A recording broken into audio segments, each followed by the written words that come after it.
Good day, I'm Tamara McHale, and this is your JIS news for Monday, May 4. Prime Minister Portia Simpson Miller is urging property owners to pay their land taxes, stressing that this is a part of their civic duty. Mrs. Simpson Miller was speaking at a ceremony in Bogwalk Friday, where 101 residents from St. Catherine and Clarendon received land titles. Now that you are official titled landowners, the continued payment of your property tax is part of your responsibility to yourself, your families, and to your society.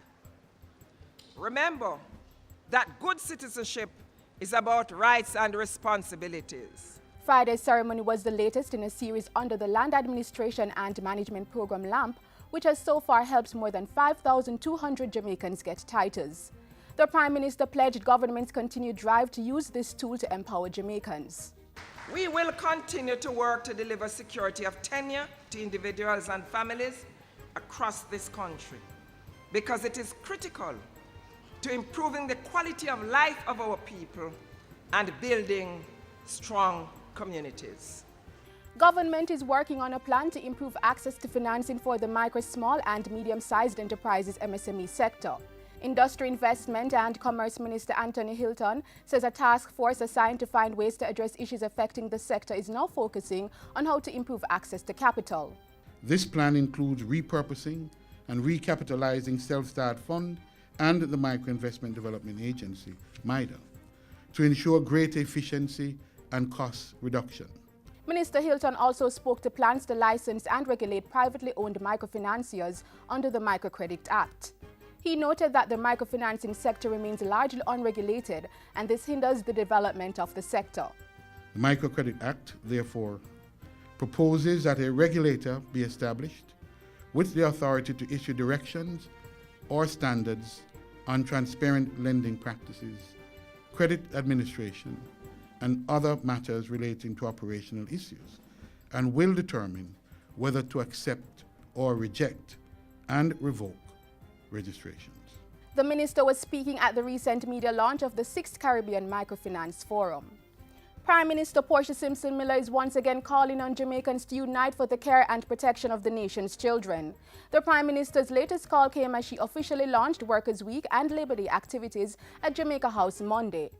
This year, we are utilizing Labor Day to take a united stand and declaring one voice: no more abusing of our children, no more killing of innocent little children.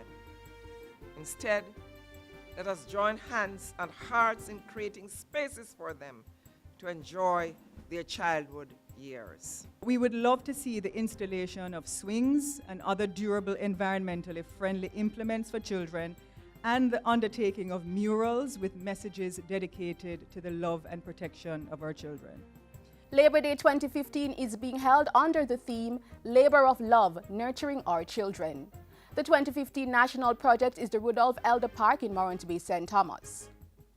And the message of protecting and safeguarding the nation's children was also pressed at a church service to mark Child Month held at the Webster Memorial United Church in Kingston Sunday. Too many of our children suffer neglect and threat even of human trafficking, and so many of our children live lives of sadness. Let it be our task to cause every child to know joy and live lives of joy. We have to spread the message to get others to join us, to be the protectors, to be those who give guidance to our children. Child Month is being commemorated this month under the theme Children's Safety and Security, Our Priority. And finally, there is another call this hour for Jamaicans to conserve on water and prepare for the dry season. Experts predict a less intense dry season this year, but Water Minister Robert Pickersgill says people should not be complacent.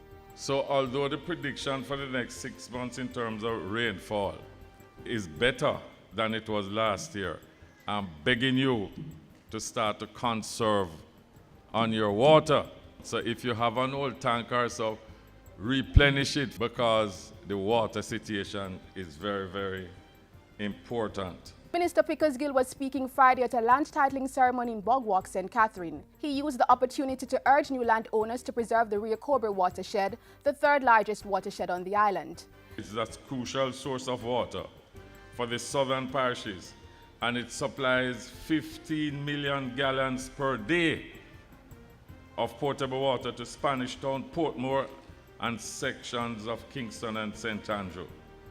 You can therefore see how important it is to preserve the watershed.